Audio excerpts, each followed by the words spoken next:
بسم اللہ الرحمن الرحیم۔ ابو رافع سلام بن ابی الحقیق کا قتل۔ یہ شخص حجاز کا تاجر اور یہود خیبر کا رئیس تھا اور ان بڑے مجرمین میں سے ایک تھا جنہوں نے اہل مدینہ کے خلاف جماعتوں کو ورغلانے اور لانے کا کام کیا تھا۔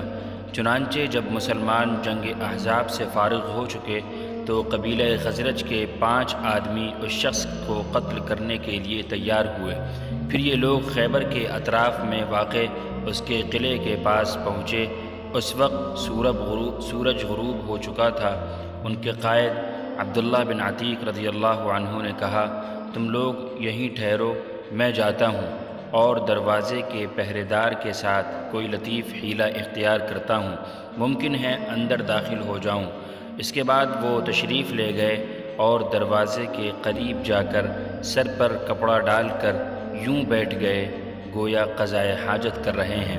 پہرے دار نے زور سے پکار کر کہا، او اللہ کے بندے، اگر اندر آنا ہے تو آ جا، ورنہ میں دروازہ بند کرنے جا رہا ہوں۔ عبداللہ بن عتیق رضی اللہ عنہ اندر داخل ہو گئے اور چھپ گئے۔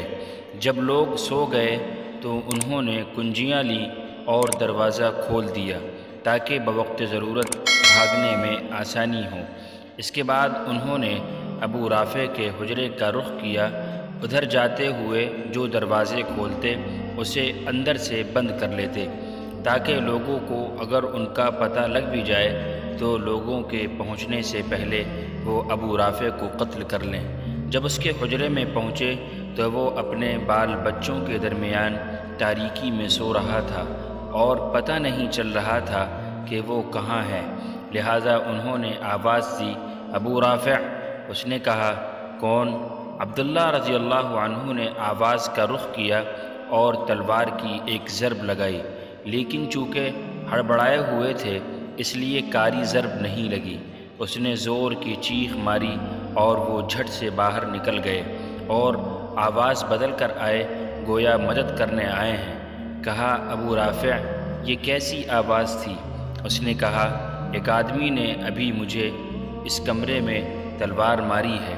اب انہوں نے دوبارہ اس کا رخ کیا اور تلوار کی ایسی زوردار ضرب لگائی کہ وہ خون میں لت پت ہو گیا، لیکن اب بھی قتل نہ ہو سکا، اس لیے انہوں نے اس کے پیٹ پر تلوار رکھ کر دبا دی اور وہ پیٹھ تک اتر گئی۔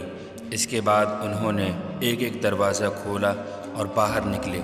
چاندنی رات تھی اور ان کی کمزور نگاہ تھی۔ انہوں نے سمجھا زمین تک پہنچ چکے ہیں۔ پاؤں بڑھایا تو سیڑھی سے نیچے آ رہے اور پاؤں میں چوٹ آ گئی۔ انہوں نے پگڑی سے پاؤں باندھا اور دروازے کے پاس گئے۔ جب مرغ نے آواز دی تو ایک آدمی نے قلعے کی دیوار پر کھڑے ہو کر اعلان کیا کہ میں اہل حجاز کے تاجر ابو رافع کی موت کی اطلاع دیتا ہوں۔ عبداللہ بن عتیق رضی اللہ عنہ یہ جان گئے کہ وہ مر چکا ہے، لہٰذا اپنے ساتھیوں کے پاس گئے اور سب نے مدینے کی راہ لی۔ رسول اللہ صلی اللہ علیہ وسلم کے پاس پہنچ کر واقعہ بیان کیا۔ آپ نے ان کے پاؤں پر دست مبارک پھیرا اور ایسا لگا کہ گویا کبھی کوئی تکلیف ہی نہیں ہوئی ہے۔